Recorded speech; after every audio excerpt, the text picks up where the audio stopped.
Hi, welcome to Elevate Market Chat.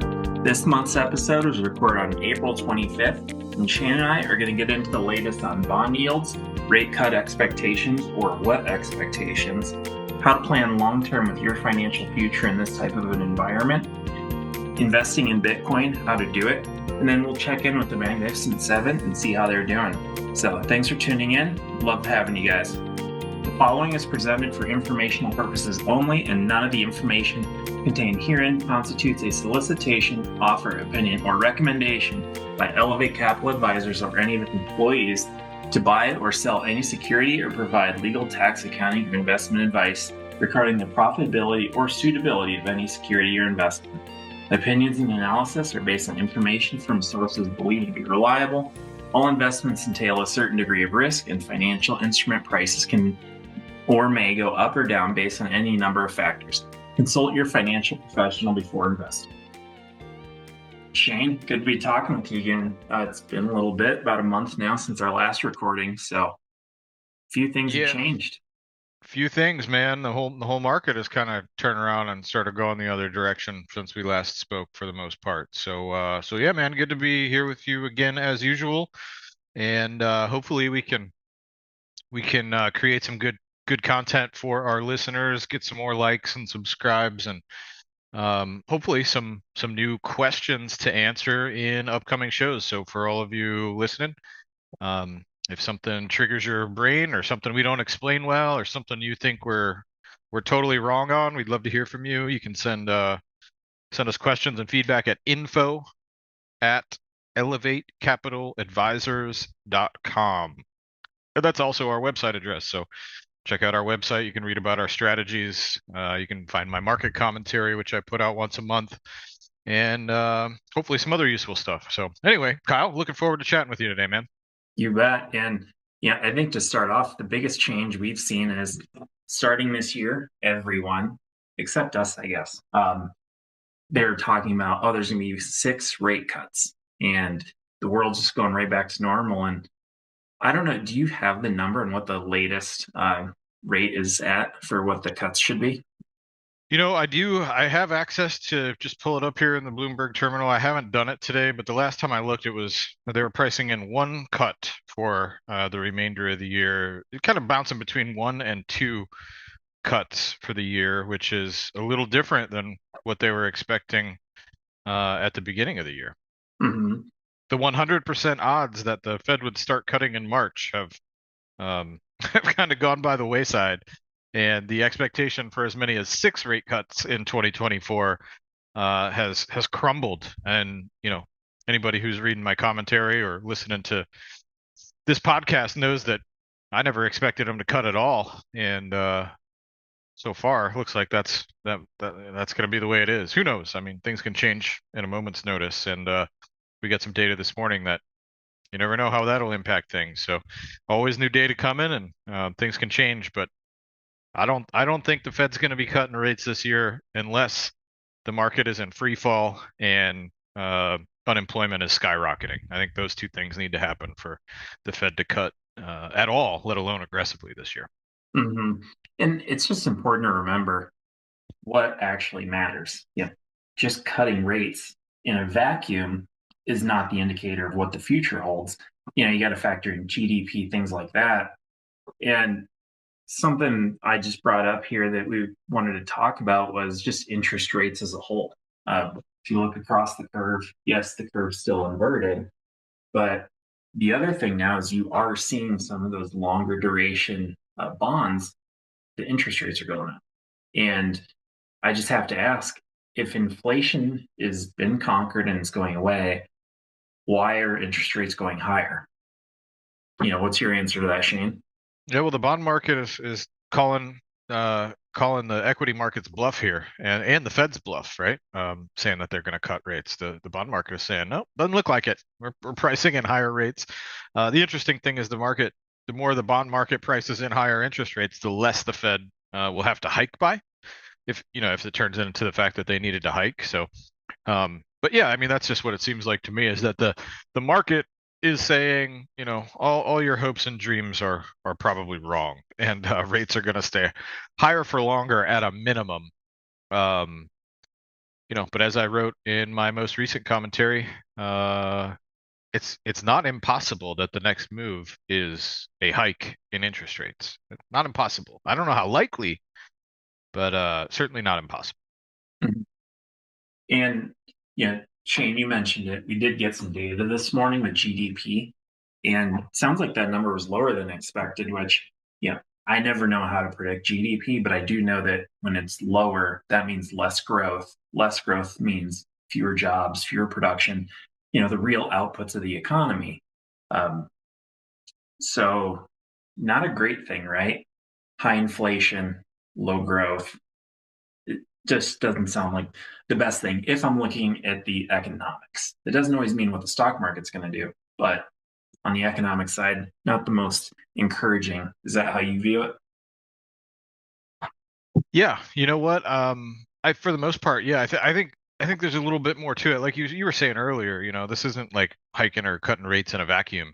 Um, all else is not always equal, right? Which is the kind of the famous saying. It's like, hey, this is what's going to happen, all else equal. But all else is never equal. Um, and so there were two pieces of data that we got this morning. One was GDP, which came in much lower than expected. Um, the expectation was for 2.5% growth in the first quarter of 2024, on top of the 3.4% in the fourth quarter of 2023. So market was expecting 2.5%. As recently as like yesterday, Atlanta's GDP Now model came out and said, I don't remember what it was, something over 2%. And they were wrong, came in at 1.6%. I mean, so that's less than half of the growth that we saw in the fourth quarter of 2023. It's a big miss from what the survey and all the economists were expecting, as recently as like yesterday. And then on top of that, we got the core PCE price index, which increased by more than expected. So that's a measure of inflation. The prior quarter was only 2%. The market was expecting 3.4%, but when we got the data this morning, the inflation data said 3.7%. And so that's much higher than expected. So what you've got is you've got two things going on. You've got a slowing economy, but rising inflation. This is pretty much the worst possible scenario for the Fed. The market would normally say, hey, slowing GDP, maybe the Fed will cut rates to try and stimulate, the growth in the economy. So, but that immediately gets outweighed by the fact that inflation accelerated more than expected, which, if price stability is the Fed's, one of the Fed's mandates, then they're not going to be able to cut rates in order to stimulate the economy if inflation is still rip roaring higher, which it's not just one data point that says that, by the way. Many data points have shown, and I've written about in the commentary, and there's charts you can go look at in there that show that the low for this cycle and inflation was all the way back in June of 2023. Inflation hasn't printed a lower number since June of 2023. So we're going on 9-10 months now of inflation not falling, and so that's starting to worry the Fed. In the same time, the economy is slowing down. So it's kind of a perfect storm, and that's the reason that I don't know. Before we started this call, market was down almost 2% today. It has since rallied back. I don't know why, um, but we're still down about 0.5% for the day. That's much better than the 2% we were down earlier this morning. It is. And I think it's important. We'll talk about the actual markets here in a bit, but you know, they can move different than the fundamentals. But when we're talking here about the economics, right now it's just not painting the rosiest picture. Certainly a few things going on that point to slowing growth and inflation not abating. That's the tricky part, is you never know which 5% drop is going to turn into the next 20% drop. And if I knew that ahead of time, well, then I'd be a much wealthier man than I am now. But Unfortunately, you just don't ever know. And you say, hey, if the market's going to drop 20 or 30%, don't stop contributing to your retirement. And I totally agree. Don't stop contributing to your retirement. But just because you put money in your IRA or your 401k doesn't mean that money needs to be invested in stocks, or bonds for that matter. I mean, today, like we were talking about as far as interest rates go, would you say the 1 month treasury was yielding? So on that, pull it back up. I want to say 5.5 right Yeah, now. 5.5%. So you don't have to pay taxes on it, and you get to compound at 5.5%.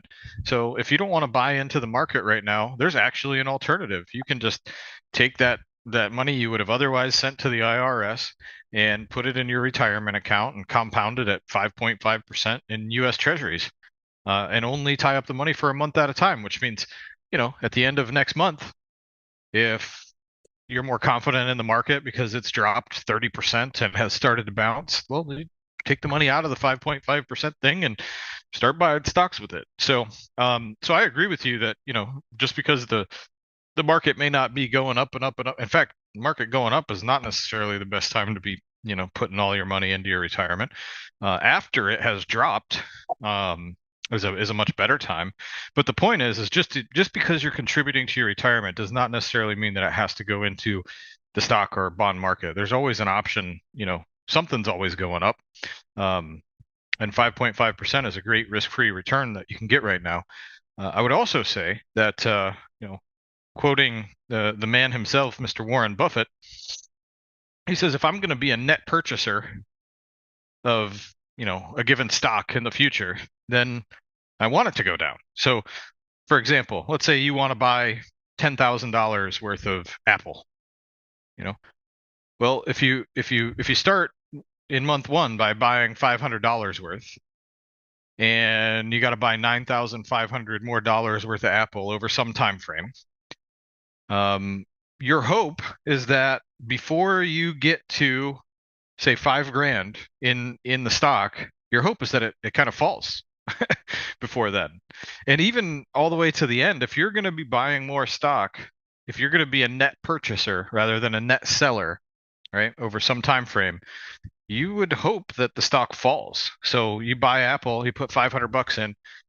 The best thing that can happen is that it falls after that. And then you buy another $500, and the best thing that can happen is that it falls after that. You buy Right. another $500.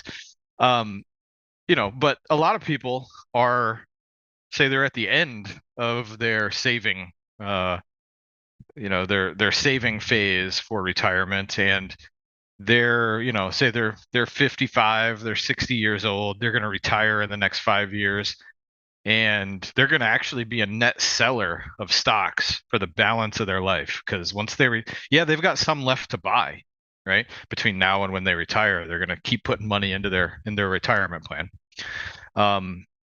But as soon as they retire, they're going to turn around and start taking money out of that retirement plan in order to pay for living expenses. And so, say you're 55 years old, you're probably a net seller of stocks for the balance of your life.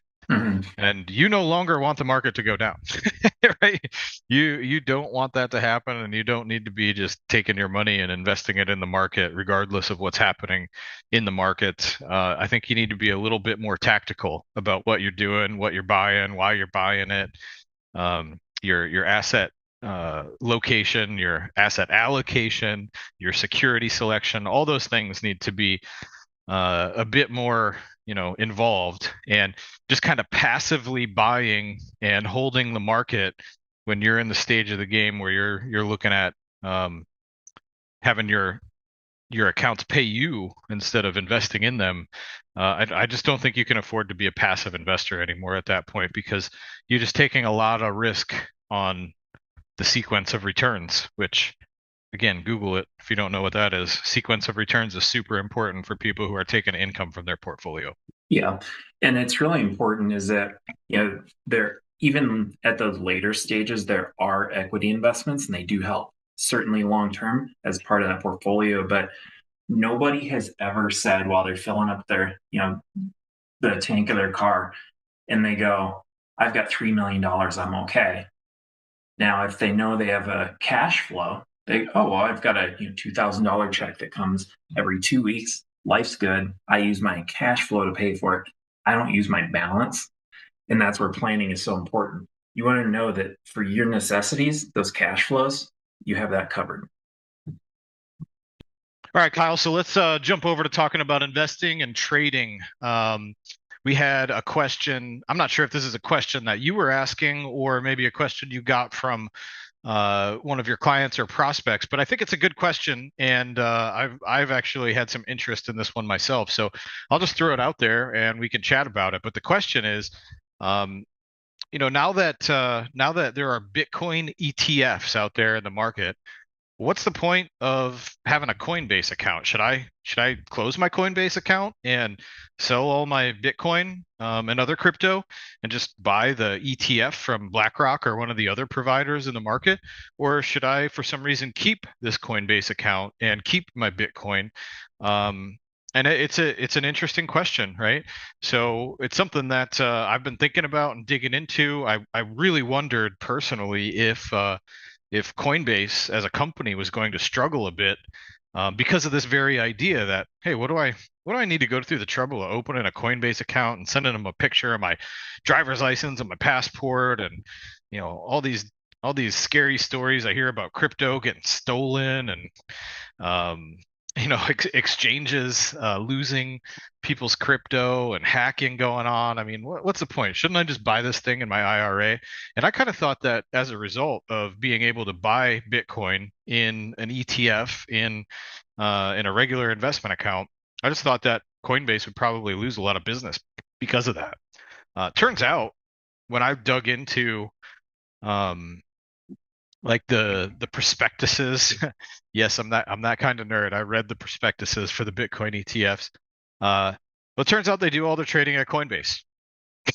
So it is not, it's not the same as say Kyle. If you have do you have a Coinbase account by the way, Kyle?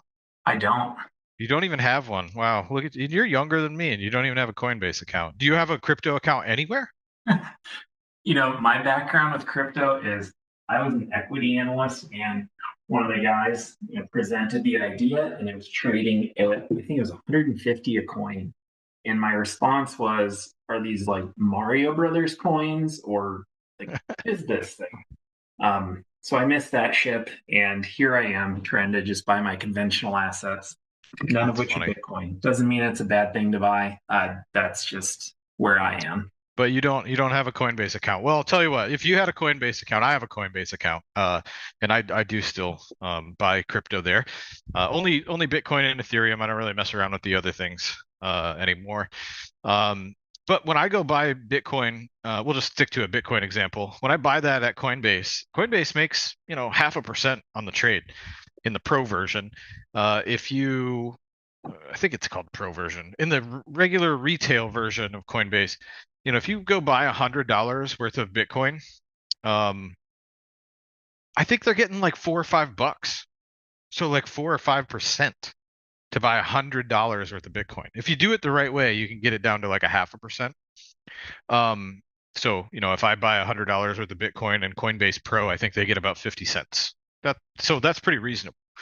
The profit margins they get from these funds, BlackRock and the others, are even lower than what they get on the pro deal. So, if it's up to Coinbase, they would love to have a lot more retail investors buying and selling Bitcoin at their company instead of with the ETFs. But Coinbase isn't really going to go backwards by as much as I originally thought. Like certainly they do still have a business. Their margins might be a little bit lower, but these crypto funds, these ETFs, do a lot more volume than your average retail investor does, right? So it's an interesting thing. Coinbase is probably not going to go away, even if their margins suffer a little bit. So the big question is should I bother with having a Coinbase account? And I think the answer is yes, you should.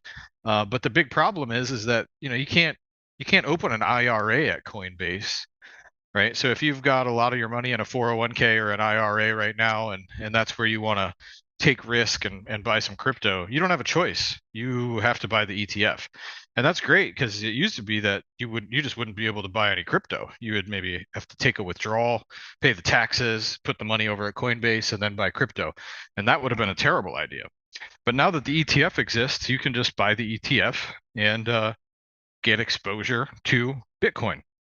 So I think it's a really, really cool tool that that we can use and utilize. We have used it in our own strategies at Elevate, because of a lot of our clients, like I was describing before, don't want to go through the trouble of opening a Coinbase account and clicking the buttons themselves and learning how to use the website and figuring out how to keep track of their crypto key and all these other scary things that people talk about. It's really not that difficult. If you want to do it, you can do it. But if you don't have to, if you could just have Elevate do it for you inside of your existing investment account, and you get the same exposure, when Bitcoin goes up 20%, your position goes up 20%. Really, that's all a lot of people care about. On the other hand, there might be people listening to this that are very pure in their assessment of crypto. And, for me personally, with how much I dislike the government messing with things, especially the price of money, I personally always want to own some Bitcoin because it's the only thing out there that can't be manipulated by governments. It can't be stopped. I don't care if, Kyle, if I send you $100 worth of Bitcoin, there's nobody on the planet Earth that can stop it. I don't care if Donald Trump and Joe Biden and Mark Zuckerberg and Elon Musk and Xi out of China, if they all get together and agree that they don't like that transaction and they don't think I should have sent you that $100, there is not a dang thing they can do about it. Nothing. Mhm. They can't lock it down. They can't take it away. They can't freeze our assets. There's just nothing they can do about it. I mean, they can lock me up, they can lock you up, but they can't stop the transaction from happening. Right. And I think So, that's a great point you bring up is what is your intent in owning the Bitcoin or other crypto? If you just want price exposure and performance, then why not take an ETF option, right? yeah, well, Versus they're also not free. I mean, Coinbase gets a fee when you do trades, but this IBIT ETF is going to cost 0.5% a year just to own it, right? So not per transaction, Mhm. like I was talking about, but 50 basis points a year to hold on to it. It's currently discounted by, I think, 50%. So it only costs like 25 basis points right now. But it's not free. Right. But it So is something. if you just want to buy it once and hold it for the long term, it's definitely going to be more cost effective to just do it at Coinbase. But again, if you want the convenience of just being able to go, click it in your investment portfolio, then IBIT and there's others. There's 5 or 6 others, maybe even more. Maybe there's 8. But anyway, there are other options than just that one. Right. And then if you're owning it for that idea, the I don't trust the government and I want to ensure I have something safe and secure, that's where buying it is that still through Coinbase that you can own it in that essence, or do you have to actually go buy the coin somewhere else? No, you can do it at Coinbase. I mean, then you'll get in. So the next level of debate is, okay, I bought it at Coinbase. Do I store it at Coinbase on their exchange, or do I put it in a cold wallet and stick it in my file cabinet somewhere? Well, there's risks with both of those. If you keep it on the exchange at Coinbase, it's possible that fraud or hacking or something else could make your Bitcoin go bye-bye. Um, but if you put it on a cold storage device and stick it in your file cabinet, you have a whole bunch of other risks. Like, what if you forget the password or forget how to access it because you haven't done it in 20 years? Or what if you lose it? You can't find it. What if it burns up in a fire? What if it drops to the bottom of a lake? I mean, all these things have happened with cold storage. And of course, exchanges have been hacked, and Sam Bankman-Fried is in jail for crypto fraud. So that has happened, among other things. So it's like everything else. There's risk, and that's why there's a lot of reward associated with it. Those things usually go together, and so you got to pick your poison. And for me personally, I'm taking my chances by just keeping mine on the exchange at Coinbase and saying, hey, I'll take my chances with them getting hacked or stealing my money versus taking my chances putting it on a cold storage device and losing it or forgetting how to access it. And also, even if you know how to access it in cold storage, if you ever really want to do anything with it, if you ever want to sell your crypto or use it for something, it's kind of like a really long process to get it off of that cold storage device and back to an exchange where you can actually sell it. So, Mhm. if you ever do want to do that, it's not like you can just click a few buttons. It's pretty involved. So for me, I'm just like, hey man, if Coinbase goes bankrupt and it turns out they stole all my Bitcoin, then so be it. Yep. But I'd rather take that chance because I don't know. I've lost a few things in my life, especially moving around as much as I have. I can't even tell you where things are these days. So I don't like that option for myself. Yep. And I think I would agree with you there. Hiding a thumb drive in a coffee can and burying it in the yard, I just don't know if I'd either find it again or if it would Yeah, leak and I'd have a real problem on my hands. right, exactly. So, So yeah, I don't know. On that note, I think we're getting pretty close to the end of this call. So I don't know if we're going to get a chance to talk about Tesla getting smoked, and then bouncing on their ridiculous earnings report, but I'm going to write about that in my upcoming commentary. So y'all can check that out when it comes out, probably May 5th or no, sorry, probably May 6th. Monday, May 6th is when I expect to put out my next commentary. And then also, Meta Platforms, formerly known as Facebook, reported its earnings last night and fell 15% at the open, has since rallied back a bit, down about 10% right now. Um, so probably not going to get a chance to talk too much more about that, at and least on this call. in respect of our time, I think what I would like to hit on is just, it was the Mag 7. I don't know what number we're down to now, but Meta was one of those. And the question there is just, well, does that mean the bear market is officially here because we lost the Mag 7? And the big thing to always remember is you have the overall, market, and then you have what's called sector rotation. So energy might lead, and then it might be tech, industrials, and there's these other sectors. And those Mag 7 largely made up the tech sector. And we are seeing it lag, but there are some still holding on. Some of those are utilities, energy, um, consumer staples. And there's a central theme here is that consumer staples, think Walmart, energy, we know those companies, and utilities, these are not the world's great, let's go out and buy these. So to me, that doesn't mean that the bear market's here, but a little bit of a cautionary sign there that the defensive sectors are the ones holding up right now. Yeah, What do you Nvidia think? is down 22% from its highs.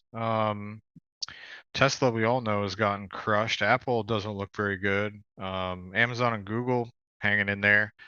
I don't know that we're in a bear market. I don't know if I even really care, right? That's why I use stops. I don't have to worry about stuff like this. I don't have to guess or pick tops or pick bottoms. I just follow the process. I'll get out of things, before they fall too much, and I'll get back into things before they rise too much. It's just I don't know that I should say I don't care, but I don't know. People get all hung up on stuff like that, and I can't be bothered. I got other things to do. So I don't know, and I guess I don't care. Yep. And I'm in the same camp as you on that one. This is one trying to pick the top and everything. That's not really how you build wealth for yourself. Um, but if you're sitting here and you're just trying to kind of observe what's going on in the short term, and that's key, short term. I mean, shoot, we all know 10, 20 years from now, the market's going to be higher. I would take almost any bet that that's going to happen. But right now, just in the near term, and it's summer, we're coming into summer. The big decision makers that are at these investment banks and the like that are really putting money to work, they're going to be taking vacation. So we just see kind of a choppy market. And then you have a presidential election coming. That's probably going to be a catalyst. Is it going to end the world or is it going to send the market 20+% higher? Who knows? But that'd be the catalyst. Between now and then, I would expect a lot of noise in the market. Yeah, I don't know. If that's it for this bull market, it wasn't much of a bull market. We're only, we only made a new all-time high by like 5% or something from the prior one. So that's not much of a bull market if that's the end of it. Mhm. So to be determined, but manage risk and just be a long-term investor.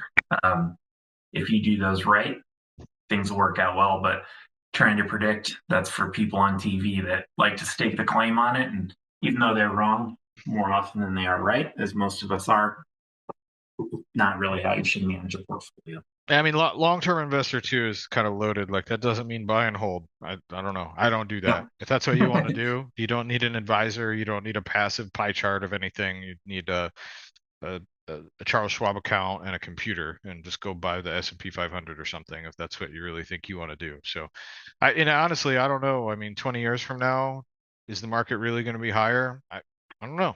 I mean, maybe, probably, but there is absolutely a chance that we turn into Japan, which didn't put in a new high for like 30 some years. So it's not like any developed countries have never had that happen before. And the more money we print and the further we go in debt, the more likely it is that something is going to happen that hasn't happened, in our country before.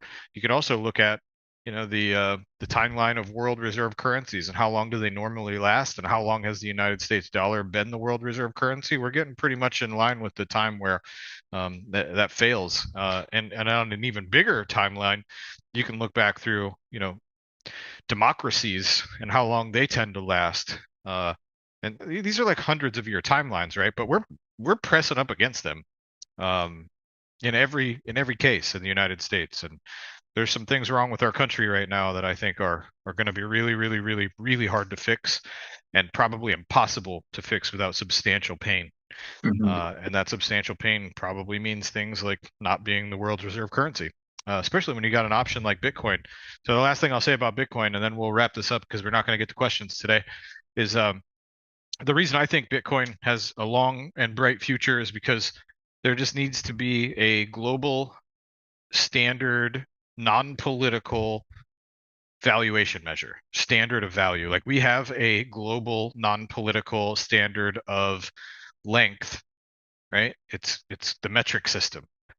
I know in the United States, we're like the one place in the world that doesn't care about the metric system. But still, if somebody tells you it's a kilometer away, you know what it is, and nobody in the government gets to change how far a kilometer is, or a meter, right? Or a millimeter or a centimeter. Like they are what they are. They're global standards and they're non-political. We have global non-political standards of weight, right? The gram. I know pound, gram, that might be hard for people, but just because the United States doesn't use it doesn't mean it's not a global standard of value, right?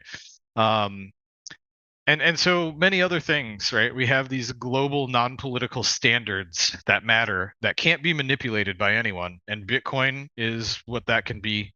Bitcoin can be that for valuation. So even if Bitcoin, even if we're not all using Bitcoin to buy a sandwich and get a haircut and, things like that, if all it does is measures the value of US dollars and Japanese yen and Russian rubles and Canadian dollars and Australian dollars and so on, pesos, you name it. If all it does is measures the value of every other global currency against something that is non-political and and immutable, not able to be manipulated either, then it will have succeeded, and it'll be kind of the end of the road for the United States, just printing massive number of dollars and trying to pay our debts with this monopoly money. So anyway, that's why I think it's probably wise to own at least a little bit of Bitcoin.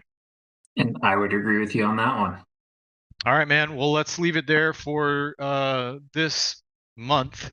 The next time I think we're planning to put out a podcast will be towards the end of May, probably recorded on May 23rd and get it out by the 24th or 25th. So looking forward to that. And in the meantime, I guess we're just stockpiling questions because we've got several here that we just didn't get to today. But send them to us at info@elevatecapitaladvisors.com, and don't forget to like and subscribe. Thanks, Shane. Look forward to the next one. Later, Kyle. See ya.